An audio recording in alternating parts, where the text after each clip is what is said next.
Next up, we have Joao of M0 Labs. He's the Chief Strategy Officer, and he's going to talk about how to build your dollar stablecoin.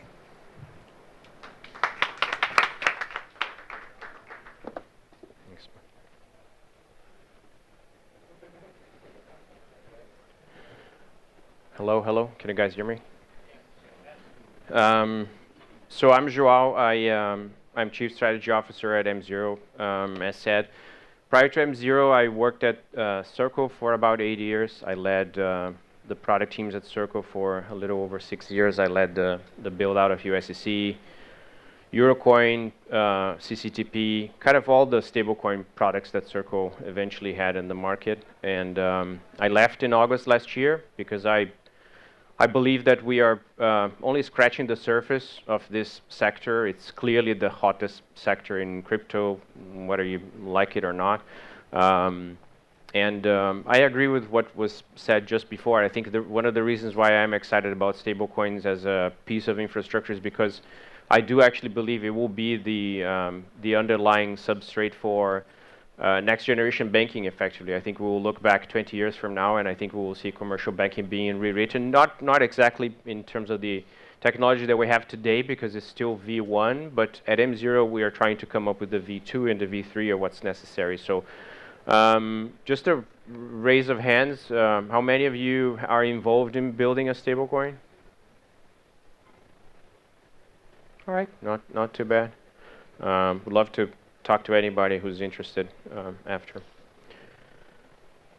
All right, so there's the old way, as I said, of building stablecoins, and then there's a new way, and I'm going to try to talk about the new way as much as possible. I think that what a lot of people have been doing so far is what I call the go your own, build it your own approach. It's the way that stablecoins like Tether, like Circle, a lot of others have been built so far.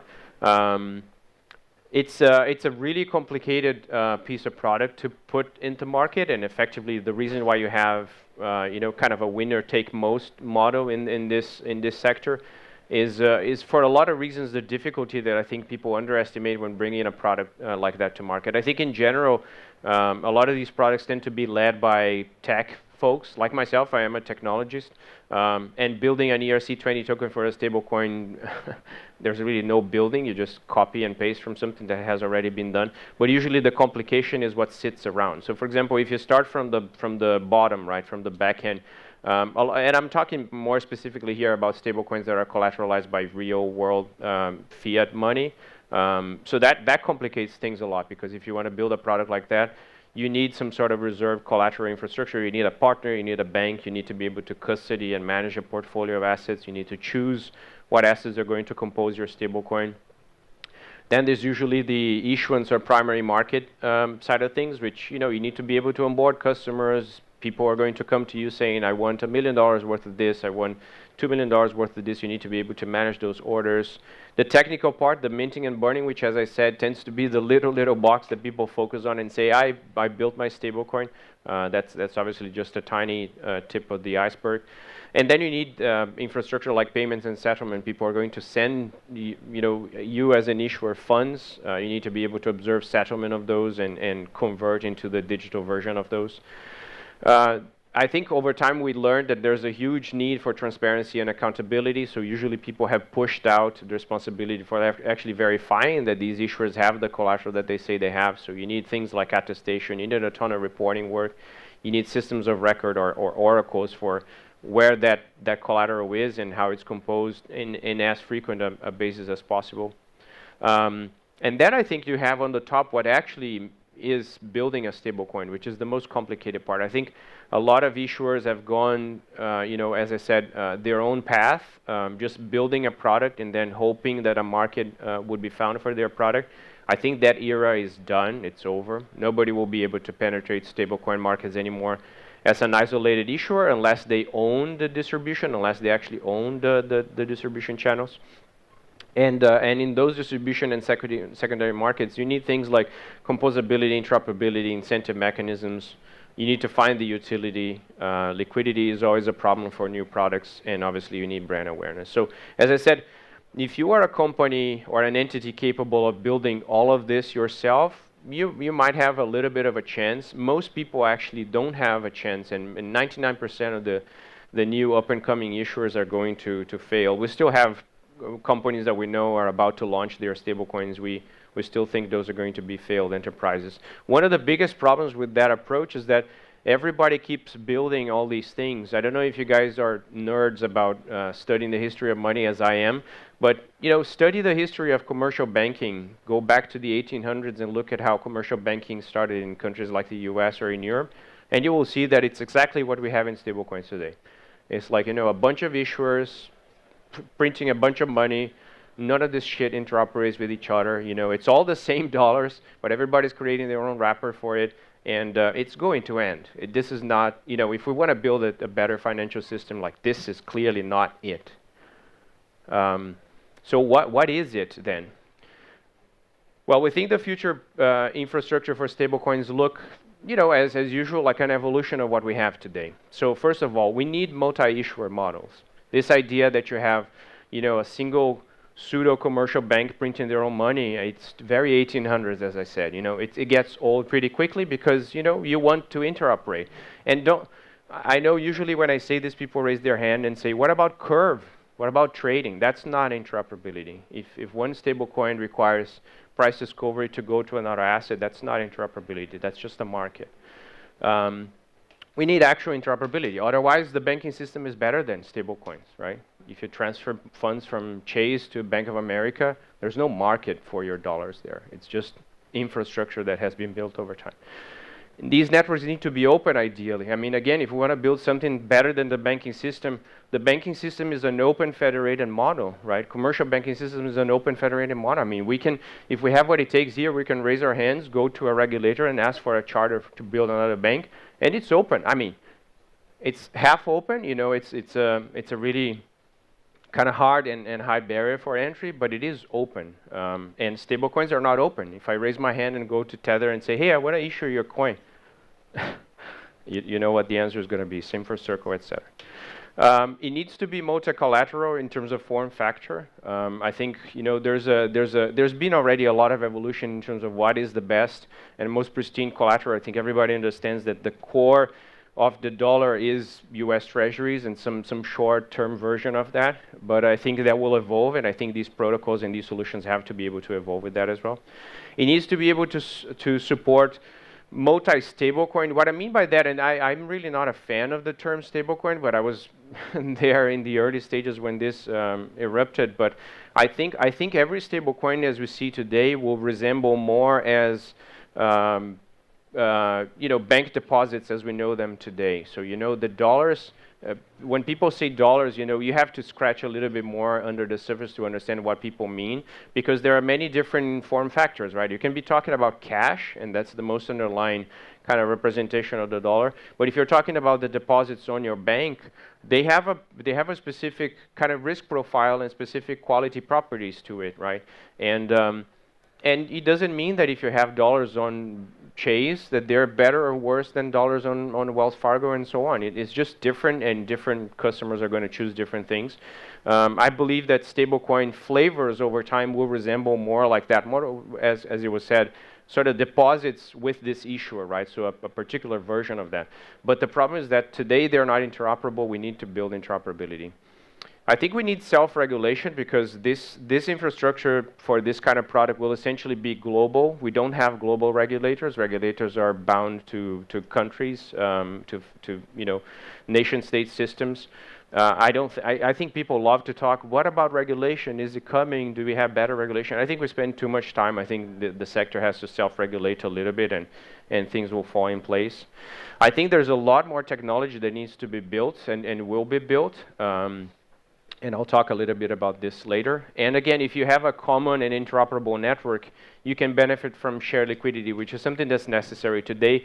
The barrier for entry in the stablecoin sector is so high, essentially because of liquidity. Everybody has to pay for liquidity, right? Everybody has to pay for incentives or some liquidity on Curve for you to get convertibility, etc.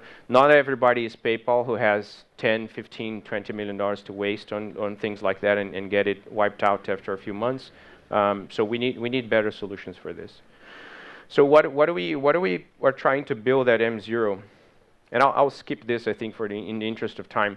So at M0, we have essentially a many things solution, and I'll explain this in a moment. But essentially, M0 is a combination of a protocol that lives on chain on Ethereum today that allows multiple issuers, so multiple legal entities, to connect to the protocol, and if approved, if they hold the appropriate collateral, the eligible collateral, they can become a minter of a fungible stablecoin that we right now call M. M is, for us, the reason why we didn't call it something USD is because we see that as a building block. It's the equivalent of cash, the most pristine version of cash on chain. But we also allow for M to be extended into multiple other versions of a stablecoin. And the cool thing is that the business model of the infrastructure is that the issuers, they pay a fee to the protocol to be able to participate in this open federated network. And that fee that is collected by the protocol also can be distributed to holders in a whitelisted way to kind of create different yield distribution mechanisms. So we're trying to essentially give the infrastructure for people to be able to build their own version of Circle USDC if they want to pocket the entire yield on the underlying, or maybe their own version of a mountain coin, where they essentially distributed 100% to everybody who holds, or anything in between. So it gives you a lot of flexibility there. What does it mean from an issuer perspective? So from a company trying to join this network and trying to be part of it. We favor people who bring their own use case. As I said, I don't believe anymore in standalone issuers. I think companies like Tether, like Circle, that only do stablecoin issuance and don't really have sort of a use case venue. I think that model is gone. Whoever had the opportunity to take market share has done. Everything from now on will involve bringing your own use case. So do you have a use case? Do you have an application where people transact in digital dollars, or they hold balances in digital dollars? Those are the companies that you will see emerging as stablecoin issuers. People who are just a stablecoin issuer just because they might raise some money from some VC who hasn't been kept up to date, but it's going to go away very soon. We believe in people designing their own stablecoin, coming up with their own brands, coming up with their own features. I think, as I said, this is a global market. A dollar functions a little bit differently in every market and a little bit differently in every use case. Different entities have different maturity phases, right? So they might not be able to be an issuer in the full stack on day one, so they can hire an issuer on our network and just ask that issuer to issue their stablecoin. So a little bit in the model similar to Paxos, but there is a path for them to take over the entire stack as they grow in maturity. They can pick their collateral composition. I'll mention that in a minute, that we are also multi-collateral in composition. And obviously, they can grow with the network. So very quickly, as I said, from a designing the stablecoin point of view, people can start with M, which is this raw material, and they can add their own brand, and they can customize features. Most of the features that we add for customization, it's smart contract writing, so actually you can build anything you want, but we already have predetermined solutions for convertibility, mutability, regulatory compliance, so white lists, block lists, things like that, and how you want to control yield distribution on your stablecoin. And finally, the way that this actually looks in a little bit more detail is like this, which I think it's a much better model, probably a V2 or a V3 of what we have today in terms of stablecoin infrastructure. So as I said, you have multiple issuers because this, it's an open federated model like commercial banking works today. So it's no worse than what we have today, at least. These issuers, they join the network and they keep their own collateral, which has an eligibility criteria for the network. Right now, it's really strict in terms of short-term U.S. Treasuries. We are in the process of incorporating things like tokenized U.S. Treasury products, for example, because we have a lot of interest in issuers joining the network and saying, oh, but I want to use BlackRock's BIDL, or I want to use Franklin Templeton's Benji, and we are in the process of incorporating that as well. So the issuer essentially brings their own collateral form factor. The protocol ensures collateral quality, it dictates monetary policy, and it works a little bit as a decentral bank of stablecoins, so it polices the issuers to make sure that they are abiding to the protocol rules. And everybody issues that common stablecoin. So a little bit like in Maker in the old days, everybody can open up a CDP, but they all issue DAI in a fungible way. And that stablecoin is just a building block. It's extensible, and it has built-in yield mechanisms that can be configured in line with the issuer. And then every issuer has the optionality. You see how these things are connected. Every issuer can issue any one of these extensions of these stablecoins. The only thing that can block that is if a particular designer of a stablecoin configures something in their stablecoin saying, no, I just want this to be issued by A, B, and C, so they can create some allow list for who can mint it. Otherwise, everybody in the minter in the network has access to mint that. So imagine this effectively guarantees native interoperability. So you have several stablecoins now that don't need this crazy and kind of wasteful profile of liquidity spread all over these pools, because there is a permissionless place on chain where you can go from one version of a stablecoin to another by wrapping and unwrapping. So this is not trading, this is effectual interoperability, native interoperability.